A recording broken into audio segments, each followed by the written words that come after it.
नमस्कार मेरे प्यारे बच्चों, कैसे हैं आप सब। आशा करते हैं आप सब अच्छे होंगे। तो आज है 1 जनवरी सन 2021। तो आप सभी को मेरी तरफ से नव वर्ष की हार्दिक शुभकामनाएं एवं अभिनंदन।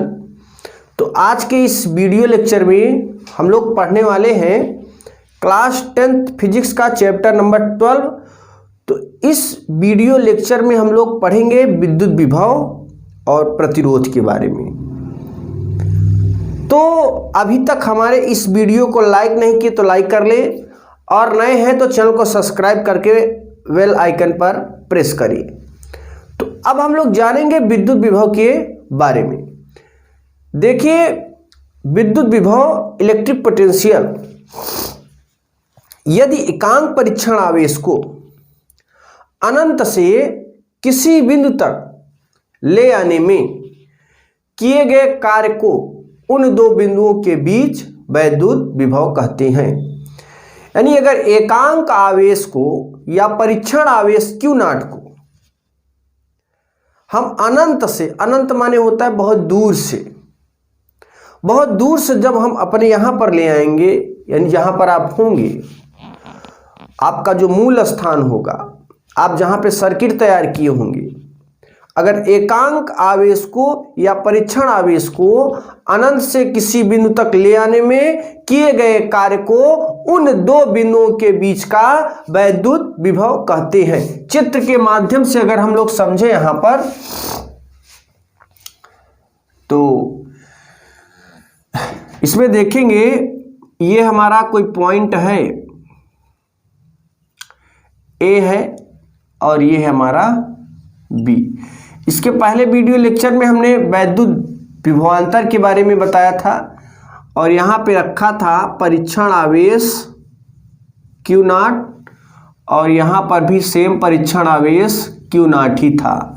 यानी परीक्षण आवेश हमेशा समान होता है और उस पर धन चार्ज होता है।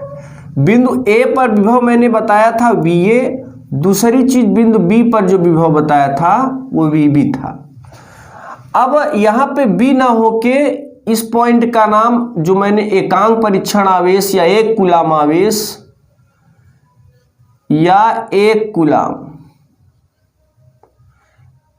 कूलाम आवेश को अनंत से ले आना है। यानी B कहां पर है? अनंत पर। तो मेरे प्यारे बच्चों, जो इसका विभव होगा वो होगा V अनंत, और याद रखिएगा जो V अनंत की वैल्यू होती है वो शून्य होती है। यानी अनंत पर वैद्युत विभव की वैल्यू शून्य होती है। पृथ्वी की धारिता शून्य होती है, अनंत पर वैद्युत विभव की वैल्यू शून्य होती है। अब यहां से एक कूलाम आवेश को हम A तक ले आएंगे तो हमें W कार्य करना पड़ेगा। तो हम क्या कहेंगे? एक कूलाम आवेश या परीक्षण आवेश Q नॉट को अनंत से किसी बिंदु A तक ले आने में किए गए कार्य को इन दो बिंदुओं के बीच वैद्युत विभव कहते हैं। तो यहां लिखेंगे एकांक परीक्षण आवेश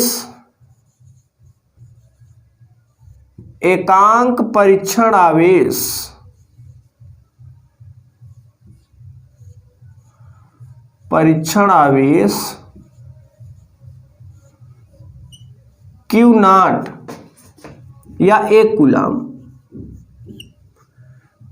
कूलाम C फॉर कूलाम को अनंत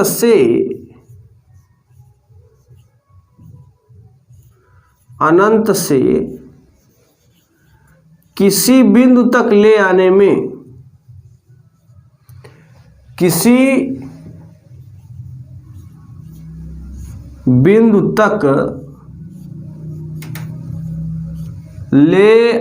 में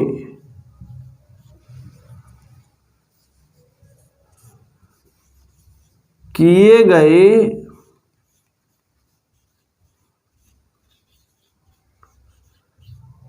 कार्य को उन दो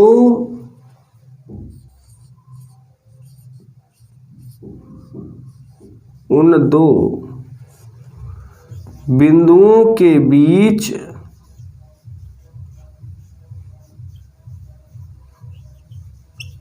वैद्युत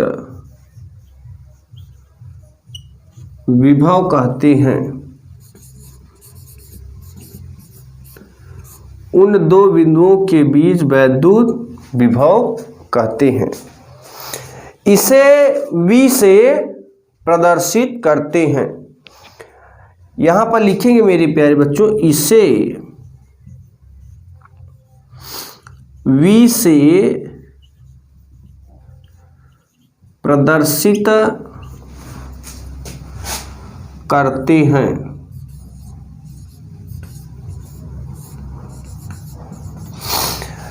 देखिए, हमने एक सूत्र बताया था वैद्युत विभवांतर का, VA minus VB is equal to किया गया कार्य बटे परीक्षण आवेश Q नॉट। यहां पर वैद्युत विभव के कंडीशन में VB के स्थान पर V अनंत रखेंगे और V अनंत की वैल्यू शून्य हो जाएगी। ये VA सेम ही रहेगा, VB के स्थान पे V Anant and W by Q not. फिर हम आगे लिखेंगे VA minus VB, sorry V अनंत की वैल्यू क्या है, शून्य है, W by Q not. VA में से V जीरो घटाओगे तो ये आएगा VA minus W by Q not. और अगर हम कहें कि जो बिंदु V पर जो विभव है VA ना लेके हम V भी ले सकते हैं, तो यहाँ पर अगर VA है तो इसे हम केवल V भी दर्शा सकते हैं और V बराबर हो जाएगा Q नॉट। और इस परीक्षण आवेश के स्थान पे आप लिख सकते हैं Q नॉट के स्थान पे जरूरत पड़ी तो Q भी लिखा जा सकता है, इसलिए V बराबर W बाई Q। ये हो जाता है हमारा फार्मूला वैद्युत विभव का। अब अगर हम इसका मात्रक ज्ञात करें, यूनिट ऑफ V, मेरे प्यारे बच्चों इसका अगर मात्रक लिखना चाहो आप तो बहुत ही आसान है, लिख सकते हो। तो इसका मात्रक जरा लिखते हैं। देखिए, सबसे पहले जो यहाँ पे कार्य का मात्रक होता है जूल अपान, आवेश का मात्रक होता है कूलाम, तो जूल प्रति कूलाम। फिर है हमारा कार्य का मात्रक होता है अर्ग, अर्ग प्रति स्टेट कूलाम, यानी जो वैद्युत विभवांतर का होता है वही इसका भी मात्रक होता है, वैद्युत विभव का भी। अगला जो वैद्युत विभव या वैद्युत विभवांतर की खोज की थी वो हमारे अलेसांद्रो वोल्टा नामक वैज्ञानिक ने किया था, इसलिए इसका जो एसआई पद्धति में मात्रक होता है वो वोल्ट होता है। वोल्ट को V से भी प्रदर्शित करते हैं संक्षेप में। यह एक अदिश राशि है, अदिश राशि। अगर किसी भी न्यूमेरिकल को सॉल्व करना है तो न्यूमेरिकल अगर आप लगाना चाहें तो सबसे पहले उसके मात्रक को याद रखा करें। मात्रक अगर आपको नहीं याद है तो आप समझ लीजिए किसी भी क्वेश्चन को आप बिल्कुल थोड़ा सा स्टेप यानी एक दो स्टेप भी सॉल्व नहीं कर सकते। तो सबसे पहले मात्रक को जानना जरूरी है और ये भी जानना है कि कौन सी राशि है। ठीक है, तो अगला टॉपिक हमारा है प्रतिरोध क्या होता है। तो इतना आप समझ गए होंगे कि विद्युत विभव का जो डिफिनीशन है वो ये है, उसका फार्मूला ये है। ठीक है, मात्रक ये है हमारा। ठीक है, मात्रक ये है, ठीक, सूत्र ये है और इसकी डिफिनीशन यहाँ पे मैंने लिखा हुआ है। तो मेरे प्यारे बच्चों अब हम प्रतिरोध के बारे में समझेंगे, रेजिस्टेंस क्या होता है।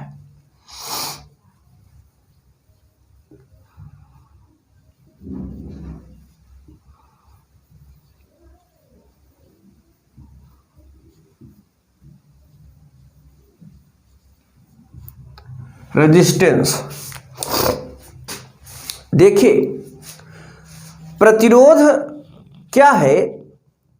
किसी चालक का वह गुण, चालक का मतलब है कि चालक में हमारा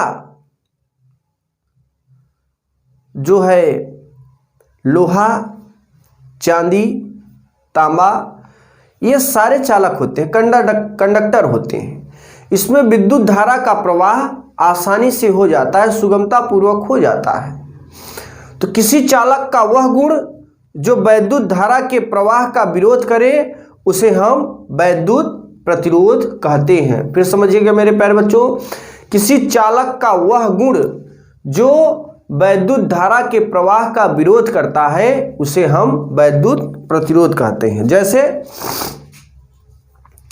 अभी देखो, आप अनुभव किए होंगे उस चीज का, एक्सपीरियंस है आप लोगों को। जैसे मान लीजिए बारिश के दिनों में खूब गर्मी पड़ रही है और अचानक गर्मी पड़ रही है और फैन चल रहा है, स्लो मोशन में चल रहा है। क्यों चल रहा है? क्योंकि जब ज़्यादा गर्मी पड़ती है तो ताप ज़्यादा हो जाता है और टेम्परेचर बढ़ने पे धातु में प्रसार होता है, और जब धातुएं में प्रसार होगा उसकी लेंथ में यानी लंबाई में वृद्धि होगी तो रेजिस्टेंस बढ़ जाता है। देखिए एक सूत्र है, आगे आप इसी चैप्टर में पढ़ेंगे कि R is proportional to L और R is inversely proportional 1/A। यानी अगर किसी भी चालक तार की लेंथ यानी उसकी लंबाई बढ़ रही है तो उसका रेजिस्टेंस बढ़ जाता है, अगर लंबाई घट रही है तो उसका रेजिस्टेंस घट जाता है। अब लंबाई जब बढ़ेगा ना तो एरिया कम होगा, एरिया जब कम होगा, जब ज़्यादा तार को खींचोगे तार की लंबाई बढ़ेगी, गर्मियों के दिनों में प्रसार होगा, उसकी लंबाई बढ़ेगी यानी चौड़ाई कम होगी, मोटाई कम होगी, एरिया घटेगा तो रेजिस्टेंस बढ़ जाता है।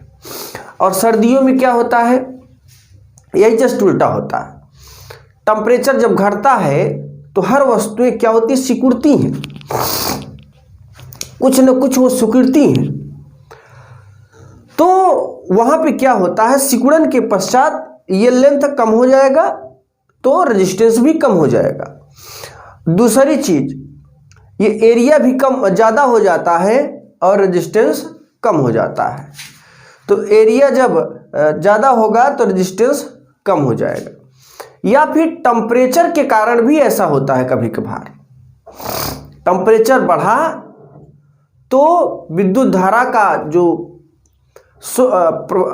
प्रवाह है वो डाउन हो जाता है, अगर टेम्परेचर घटा तो विद्युत धारा का प्रवाह तेजी से हो जाता है। तो इसलिए हम कह सकते हैं कि टेम्परेचर का भी इस पर बहुत बड़ा प्रभाव पड़ता है। अब हम बात करते हैं रेजिस्टेंस की। रेजिस्टेंस का मतलब है कि चालक, कोई भी चालक है उसका वह गुण जो इलेक्ट्रॉनों को जाने से रोकता है। देखिए हम देते हैं वोल्टेज, वोल्टेज में वोल्टेज होता है, वोल्टेज कौन देता है? सेल देता है। सेल में दो सिरे होते हैं, एक एनोड एक कैथोड। कैथोड पर ऋण आवेश होता है और धातुओं में हमेशा, ये धातु है इसमें हमेशा इलेक्ट्रॉन उपस्थित होते हैं। जैसे देखिए यहाँ पे हम एक परिपथ अगर तैयार करें और यहाँ पे सेल लगा दें तो ये धन है ये ऋण है। अब यहाँ पे हमेशा इलेक्ट्रॉन उपस्थित है, ऋण चार्ज है इलेक्ट्रॉनों पर, इलेक्ट्रॉन हम इसको दौड़ाना है। तो जैसे ही हम वोल्टेज दिए तो सेल का जो ऋण है, सेल का कैथोड, ये कैथोड इस ऋण को क्या करता है? प्रतिकर्षित। तो इस तरीके से इलेक्ट्रॉन इधर भागेगा तो वैद्युत धारा ऐसे चलेगी, वैद्युत धारा ऐसे, इलेक्ट्रॉन ऐसे। यानी जो विद्युत धारा होता है वो इलेक्ट्रॉन के चलने के विपरीत दिशा में चलता है। अब इसको जाने से कौन रोकता है? प्रतिरोध रोकता है, रेजिस्टेंस रोकता है। इधर से धक्का मारा वोल्टेज और उधर से रोका प्रतिरोध और फंस गया बीच में इलेक्ट्रॉन। तो ये इलेक्ट्रॉन हमारा फंसता ही रहता है। इसको अगर तेजी से चलाना है तो बढ़िया चालक का प्रयोग करो, चांदी का प्रयोग करो, ठीक है ना। भाई जो मान लीजिए हम लोग अपने पोल में चांदी का प्रयोग कर दे रहे हैं तो चांदी महंगा है और चांदी को महंगे होने के कारण अगर हम पोलों में फिट कर देते हैं हर पोल पर, तो इतने हमारे पास हिंदुस्तान में चोरों की कमी नहीं है, और उसको जो है काट कूट के क्या करेंगे, तुरंत अपना छल्ला वल्ला पहन के चालू कर देंगे।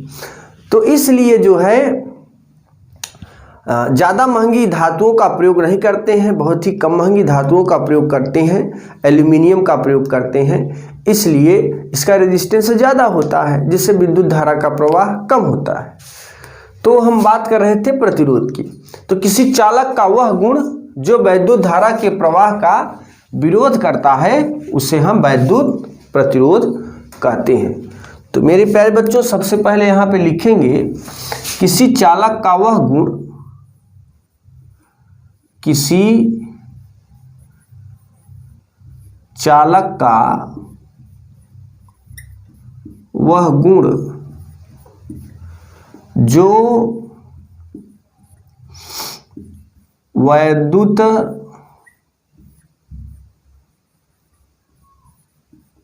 धारा के प्रवाह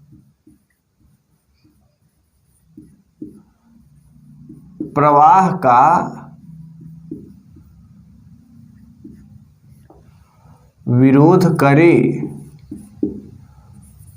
उसे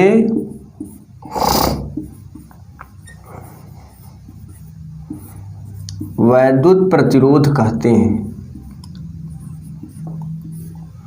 उसे वैद्युत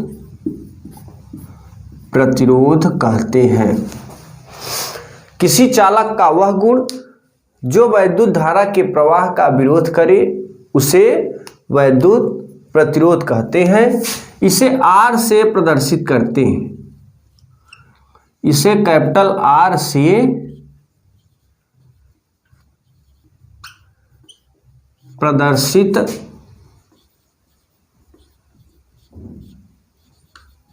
करते हैं। और आगे अभी हम बताएंगे ओम के नियम से, ओम का नियम आगे बताएंगे। ओम के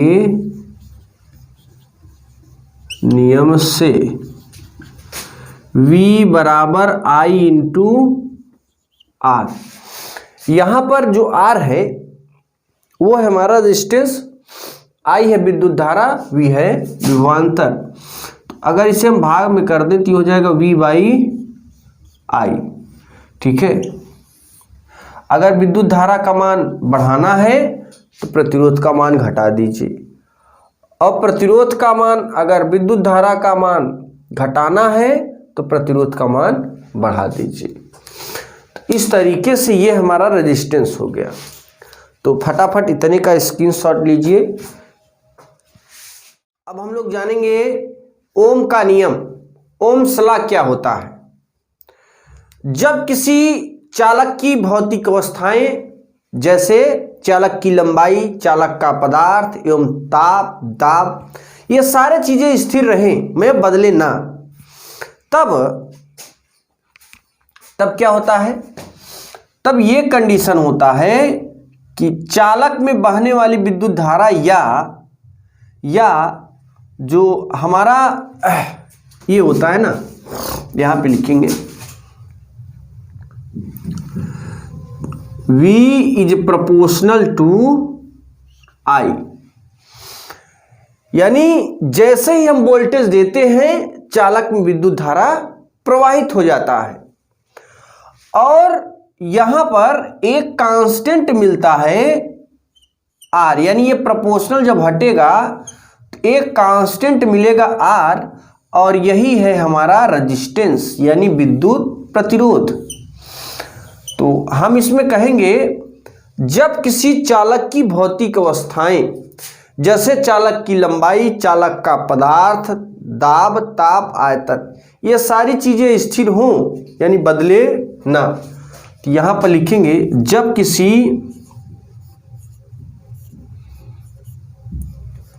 चालक की भौतिक अवस्थाएं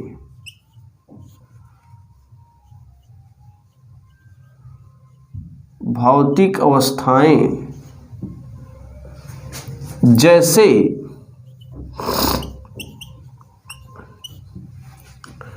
जैसे चालक की लंबाई कामा पदार्थ कामा ताप एवं दाब आयतन या इत्यादि ईटीसी का मतलब होता है एक्सेट्रा। देखिए दो शब्द हम बता रहे हैं, एक शब्द है हमारा ईटीसी और एक शब्द है ईजी। इसका मतलब होता है एक्सेट्रा माने ग्रीक वर्ड है इत्यादि, और ये है एग्जाम्पली ग्रेसिया यानी उदाहरण के लिए। अगर आपको कहीं पे उदाहरण लिखना होता है तो आप केवल ईजी लिख दिया करो, ईजी लिख के डैश करके आगे लिख दिया करो। तो ईजी का मतलब होता है कि उदाहरण के लिए, एग्जाम्पली ग्रेसिया इसे बोलते हैं, ईजी फॉर एग्जाम्पली ग्रेसिया इत्यादि। यानी जब किसी चालक की भौतिक अवस्थाएं जैसे चालक की लंबाई, चालक पदार्थ, ताप एवं दाब इत्यादि अपरिवर्तित रहे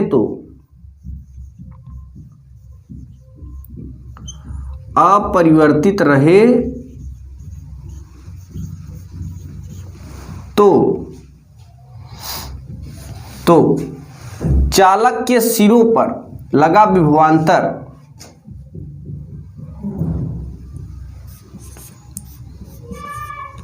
चालक के सिरों पर लगा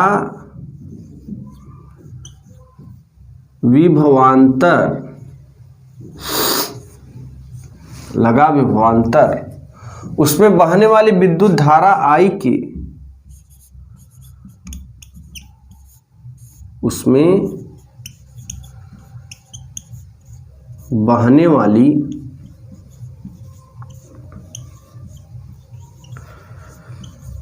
विद्युत धारा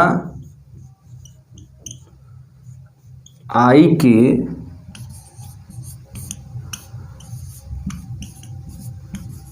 अनुक्रमानुपाती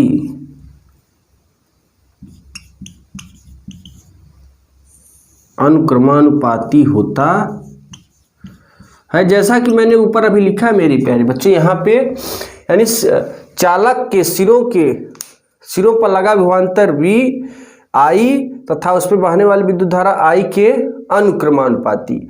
अब ये जैसे ही प्रोपोर्शनल हटेगा एक कांस्टेंट मिल जाएगा R, यही हमारा R जो है रेजिस्टेंस है। ठीक है, अब हम ग्राफ बनाएंगे। यहाँ पे एक ग्राफ तैयार करते हैं। ये हमारा x अक्ष है, x एक्सिस, और ये है y एक्सिस। जब हम वैद्युत विभव को x अक्ष पर और धारा को y अक्ष पर लेकर ग्राफ खींचेंगे, एक सरल रेखा मिलेगी और यह सरल रेखा मूल बिंदु से होकर जाती है।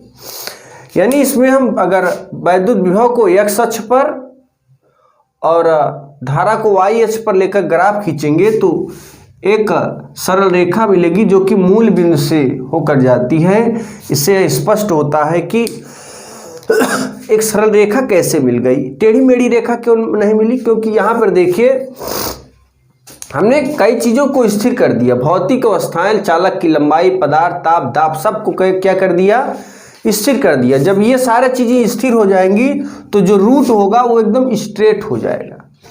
ठीक है ना। जैसे अभी इसका एक एग्जाम्पल ले, बहुत बढ़िया एग्जाम्पल है कि अगर आप बाइक को चलाएंगे, फोर व्हीलर को ड्राइव करेंगे, तो वहाँ पे अगर आपके वाहन की गति कभी बढ़ाएंगे कभी घटाएंगे तो वहाँ पे दूरी क्या होगी, एक समान समय में एक समान दूरी तय नहीं करेंगे, वहाँ पे असमान समय में असमान दूरी को तय करेंगे आप। तो ऐसे में क्या होगा, ऐसे में आपका जो शेड्यूल है वो खराब हो जाएगा। अगर एक समान 50 किलोमीटर प्रति घंटा के वेग से चलेंगे तो 1 घंटा में 50 किलोमीटर दूरी तय करेंगे, लेकिन कभी आप 40 होते हैं, कभी 50 होते हैं, कभी 60 होते हैं, तो इससे क्या होगा, इससे होगा यह कि आपका जो ये सिस्टम है वो जो ग्राफ बनेगा वो थोड़ा आगे पीछे बनेगा, ठीक है ना, यानी ये सही बनने वाला नहीं है। तो मेरे प्यारे बच्चों इसमें यहां से अगर r की वैल्यू निकाले तो ये r बराबर हो जाएगा V/I, ये रेजिस्टेंस के लिए। तो यहां पर लिखेंगे जब विभव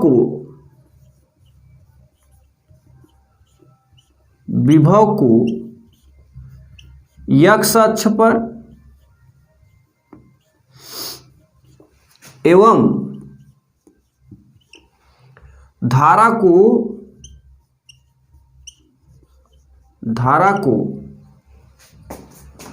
y अक्ष पर लेकर ग्राफ खींचते हैं, y अक्ष पर लेकर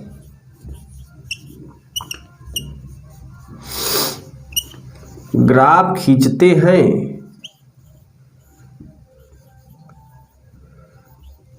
तो एक सरल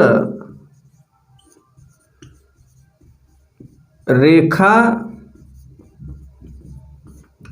प्राप्त होती है जो मूल बिंदु से होकर जाती है, मूल बिंदु से होकर जाती है। तो मेरे प्यारे बच्चों इस तरीके से ये हमारा ओम के नियम का ग्राफ है, ठीक है, और ये उसका फार्मूला है। तो ये बहुत इंपॉर्टेंट है एग्जाम के दृष्टिकोण से, क्लास 10th के लिए मोस्ट इंपॉर्टेंट क्वेश्चन है, चाहे वो यूपी, बिहार, झारखंड, राजस्थान, किसी भी बोर्ड के लिए है। ओम्स लॉ जो है मोस्ट इम्पॉर्टेंट में है और यह आपके एनसीईआरटी में भी है सिलेबस में, और एनसीईआरटी सिलेबस से जो बाहर सिलेबस है उसमें भी है, क्योंकि ये फार्मूला हर जगह प्रयोग में आता है विद्युत में, ठीक है ना। तो इस तरीके से इसका स्क्रीनशॉट लीजिए। अभी तक हमारे इस वीडियो को लाइक नहीं है तो लाइक कर दें, नए हैं तो चैनल को फटाफट सब्सक्राइब करके बेल आइकन को प्रेस करें।